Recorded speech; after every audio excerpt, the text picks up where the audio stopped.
জীবনটা অর্ধেক সহজ হয়ে যায় একজন ভালো মানুষকে সঙ্গী হিসেবে পেলে।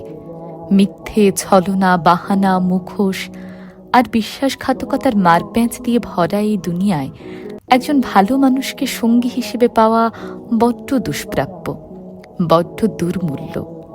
চার দেওয়ালের ভেতরের লাল নীল সংসারটা যার তার সাথে টিকিয়ে রাখা যায় না, জানেন। জীবনটা তছনছ হয়ে যায়। শেষ বয়সে গিয়ে মানুষের রূপের অহংকার থাকে না, অর্থের অহংকার থাকে না, প্রাপ্তির অহংকার থাকে না, সফলতার অহংকার থাকে না। তখন মানুষ শুধু পাশের মানুষটার দিকে তাকিয়ে একটা তৃপ্তির নিঃশ্বাস ফেলে আর ভাবে, ভাগ্যিস এই মানুষটাকে সঙ্গী হিসেবে পেয়েছিলাম। আমি মনে করি মানুষ যতটা অন্যান্য সফলতাকে, প্রাপ্তিকে উদযাপন করে, তার থেকে অনেক বেশি উদযাপনের হলো একজন সঠিক মানুষকে সঙ্গী হিসেবে পাওয়ার বিষয়টা। তাকে নিয়ে লোকসমাজে গর্ব করুন, তাকে ধন্যবাদ জানান তার অস্তিত্বের জন্য, তাকে উদযাপন করুন সুযোগ পেলেই।